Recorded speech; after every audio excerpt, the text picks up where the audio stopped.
नमस्कार, स्वागत है आपका एवन टीवी में। मैं हूं आपके साथ उमंग मथुर। आप देख रहे हैं एवन उत्तराखंड। बुलेटिन की शुरुआत करेंगे, लेकिन पहले नजर डालेंगे इस वक्त की सुर्खियों पर। भाजपा की बुलडोजर कार्रवाई पर सियासी घमासान। मुख्यमंत्री धामी बोले, जहां लोगों ने अतिक्रमण और गड़बड़ी की है उन्हीं स्थानों पर हो रही है कार्रवाई।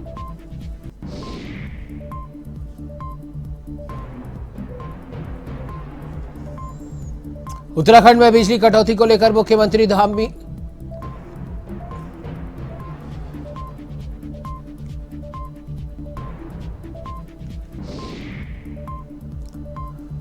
उत्तराखंड में बिजली कटौती को लेकर मुख्यमंत्री धामी गंभीर। सचिवालय ने ली ऊर्जा विभाग की बैठक। अधिक बिजली कटौती पर जताई गहरी नाराजगी।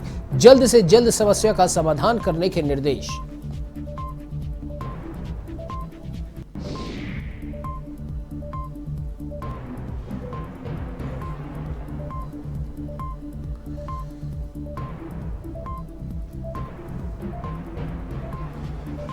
बिजली कटौती के खिलाफ पूर्व मुख्यमंत्री हरीश रावत का धूप में मौन उपवास। कहा, सरकार को जनहित के विषयों पर करना चाहिए फोकस। और नेता प्रतिपक्ष यशपाल आर्य ने भी साधा निशाना।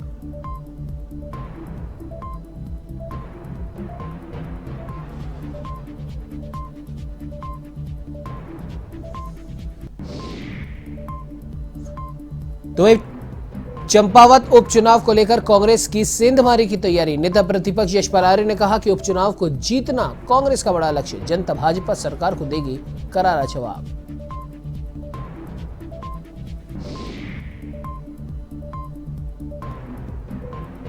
सीबीआई ने एम्स ऋषिकेश में दवा और उपकरणों के खरीद घोटाले को लेकर की बड़ी कार्रवाई।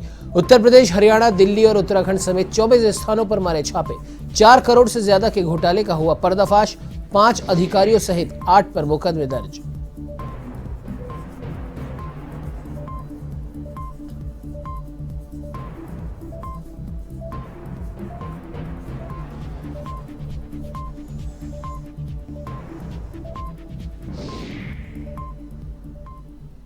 अब आइए बुलेटिन की शुरुआत करते हैं विस्तार से। भाजपा की बुलडोजर कार्रवाई पर सियासी घमासान मचा हुआ है और इससे उत्तराखंड भी अछूता नहीं है।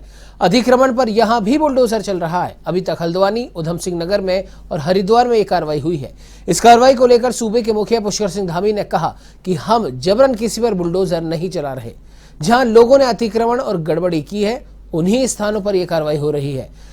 हल्द्वानी में 2 जगह, उधम सिंह नगर में और हरिद्वार में बुलडोजर चल चुका है।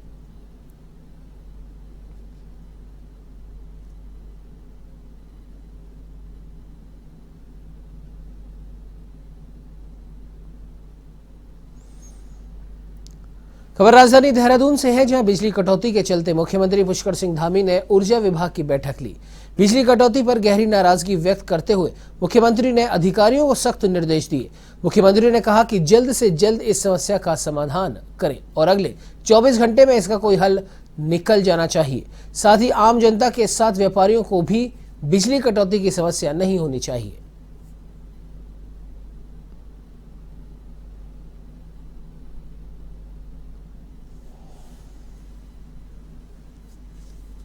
ठीक है, सरकार का संकट जैसा पैदा हुआ है, ठीक है, तो हमारी चिंता का विषय और हमारा काम है कि सभी जो हमारी जनता है, चाहे वो हमारे सामान्य लोग आने वाली पीढ़ी है या उद्योगों में आने वाले, सभी को ठीक प्रकार से मिलती रहे, ठीक प्रकार से सप्लाई होती रहे। उसको लेकर हमने कहा है कि जल्दी से जल्दी व्यवस्था ठीक करें और अगले 24 घंटे में क्राइसिस मैनेजमेंट है, उस क्राइसिस का मैनेजमेंट है। उसके लिए और भी कोई अगर हमें बात करने की आवश्यकता है, भारत सरकार से बात करने की। तो वहीं उत्तराखंड में बिजली कटौती के खिलाफ पूर्व मुख्यमंत्री हरीश रावत ने धूप में बैठकर मौन उपवास किया। अपने मसूरी रोड स्थित आवास परिसर में रावत ने उपवास की शुरुआत सूर्यदेव के मंत्र उच्चारण के साथ की। इस बीच रावत ने कहा कि प्रदेश में बिजली संकट के कारण लोगों को काफी दिक्कतों का सामना करना पड़ रहा है। एक वक्त उत्तराखंड भरपूर बिजली और सस्ती बिजली के लिए जाना जाता था। आज राज्य में बिजली भी महंगी हो रही है और कटौती बहुत ज्यादा हो रही है। रावत ने कहा कि सरकार को अनावश्यक कार्यों पर ऊर्जा जाया करने के बजाय जनहित के विषयों पर फोकस करना चाहिए।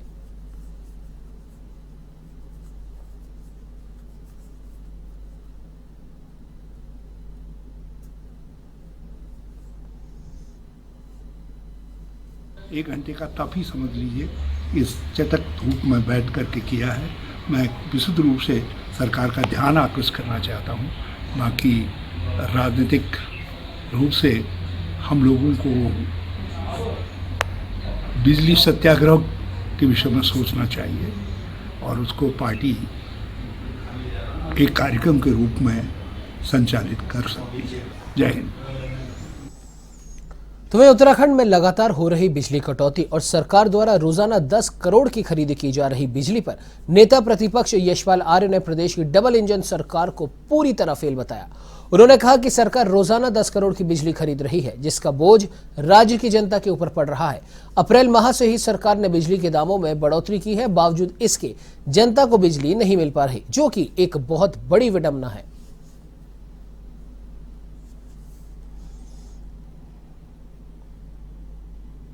बिजली खरीदने का 10 करोड़ रुपया पर डे तो है, पर डे 10 करोड़ रुपए की हम बिजली खरीद रहे हैं, सरकार खरीद रही है।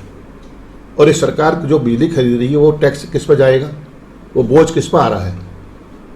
वो बोझ आ रहा है जो इन्होंने बिजलियों के रेट में बढ़ोतरी की है, बिजली की कीमतें बढ़ाई हैं, वो आम जनता पर वो बोझ पड़ रहा है।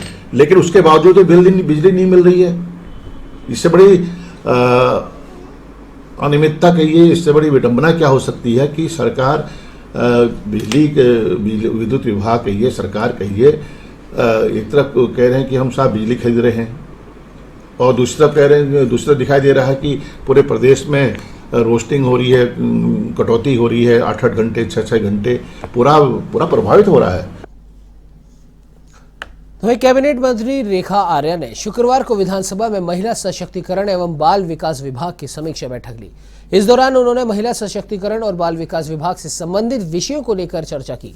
कैबिनेट मंत्री आर्या ने अधिकारियों को निर्देश दिए और कहा कि सभी अधिकारी अपनी जिम्मेदारी को समझें और विभाग के कार्यों को प्राथमिकता के साथ पूरा कराएं। मंत्री ने वात्सल्य योजना के साथ ही पोषण अभियान को लेकर भी विस्तार से चर्चा की।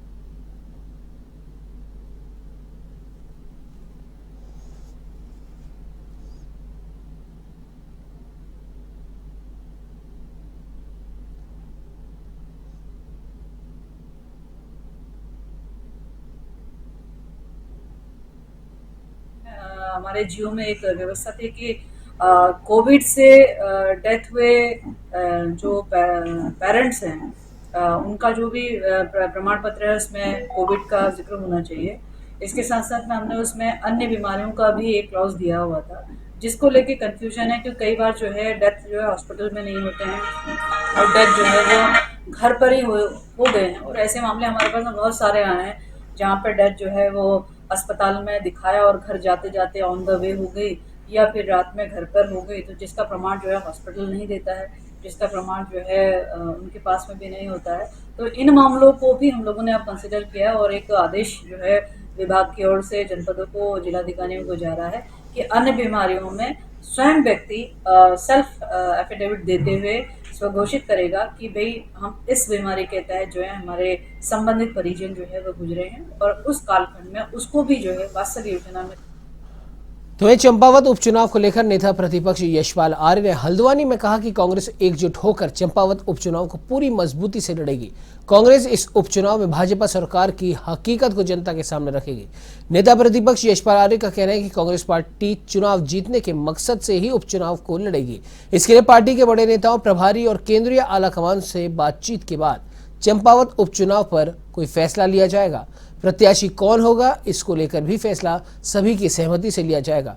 उन्होंने कहा कि कांग्रेस प्रभारी बनकर बूथ स्तर तक कार्यकर्ताओं की टीम तैयार की जाएगी।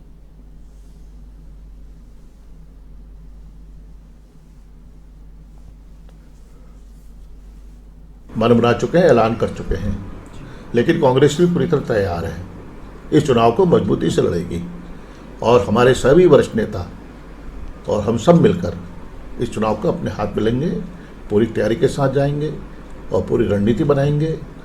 हर बूथ पे, हर सेक्टर पर हमारे नेता होंगे, प्रभारी होंगे और पूरी देखरेख होगी, हर बूथ की देखरेख होगी।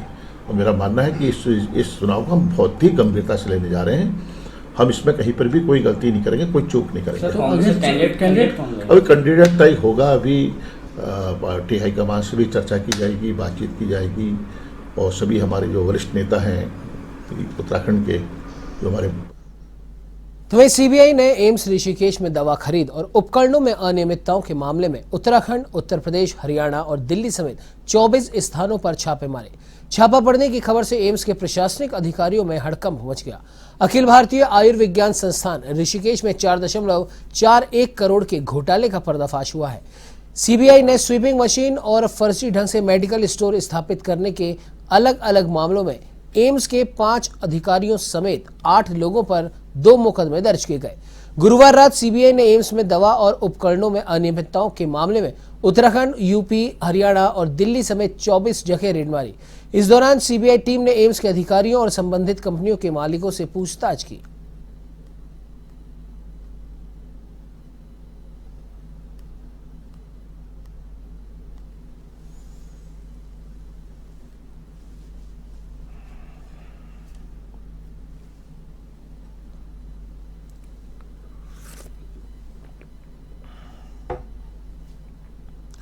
तो ये उत्तराखंड के पौड़ी में जिलाधिकारी विजय कुमार जोगदंडे की अध्यक्षता में पीएम किसान सम्मान निधि के लिए किसान भागीदारी प्राथमिकता हमारी बैठक आयोजित हुई। किसान भागीदारी प्राथमिकता हमारी अभियान का शुभारंभ 24 अप्रैल को होगा, जो 1 मई तक चलाया जाएगा। जिलाधिकारी ने कहा कि इस अभियान के तहत प्रधानमंत्री किसान सम्मान निधि के सभी लाभार्थियों को किसान क्रेडिट कार्ड से संतृप्त करने के लिए ग्राम पंचायतों और न्याय पंचायतों स्तर पर ये अभियान चलाया जाएगा। जिलाधिकारी ने संबंधित अधिकारियों को निर्देशित किया है कि कैंप और बैठक के माध्यम से किसानों का केसीसी कार्ड बनवाना सुनिश्चित करें, जिससे किसान इसका लाभ ले सके।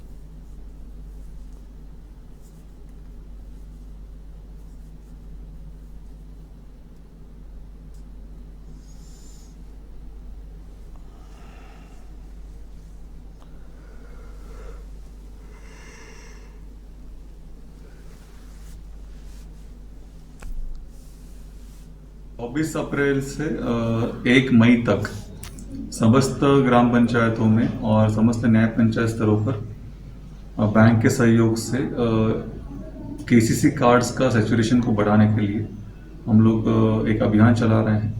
भारत सरकार के निर्देशक के अनुसार 24 अप्रैल को एक विशेष ग्राम सभा का बैठक का आयोजन ग्राम पंचायत में किया जाएगा। इसके लिए ग्राम पंचायत के जो पंचायती राज अधिकारी हैं उनको निर्देश दिया गया है। साथ में ये भी निर्देश दिया गया है कि उक्त अभियान में हमारे जो अन्य विभागीय अधिकारी हैं, जिसमें कृषि विभाग, पशुपालन विभाग, उद्यान विभाग और राजस्व विभाग के पटवारी स्तर के अधिकारी ग्राम पंचायत में उपस्थित रहेंगे। तो वहीं उधम सिंह नगर के किच्छा में एनजीओ बंधन ने महिलाओं को आत्मनिर्भर बनाने के लिए उन्हें रोजगार के लिए निःशुल्क व्यावसायिक सामान उपलब्ध कराए। बजाज कंपनी के सहयोग से संस्था ने 1 दर्जन महिलाओं को सिलाई मशीन, कॉस्मेटिक और किराने का सामान उपलब्ध कराने के साथ ही उन्हें रोजगार के लिए निःशुल्क हाथ ठेले भी वितरित किए गए। संस्था से जुड़े सदस्यों ने बताया कि 2006 से महिलाओं के उत्थान और उन्हें स्वरोजगार उपलब्ध कराकर आत्मनिर्भर बनाने के लिए कार्य किया जा रहा है।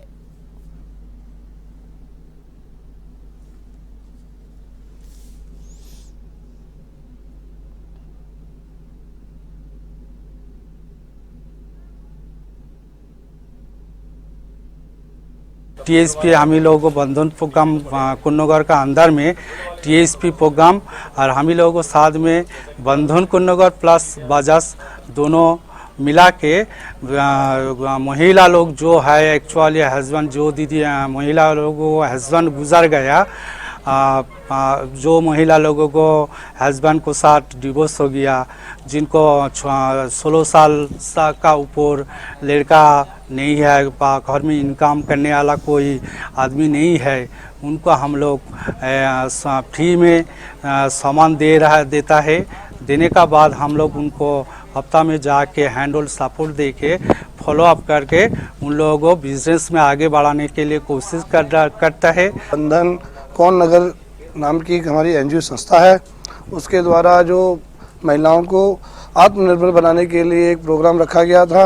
इस प्रोग्राम में महिलाओं को जो उससे संबंधित कार्य कर सकती हों उसके तहत हम लोगों ने यहाँ पर जैसे कोई सिलाई का काम करना चाहती हो उसे सिलाई मशीन, जो कपड़े का काम करना चाहती हो उसे कपड़े के रेडीमेड वस्त्र, जो अपना कॉस्मेटिक का काम करना चाहती हो उसे कॉस्मेटिक की चीज़ें, या जो किराने का काम करना चाहती हो उसे किराने की चीज़ें उपलब्ध कराई गई हैं। इसे कराने का मात्र एक उद्देश्य ये है कि जो महिलाएं अति पिछड़ चुकी हैं, जो अपने पैरों पर खड़ी नहीं है, उसे ये संस्था द्वारा पैरों पर खड़े कराने का कार्य किया जा रहा है।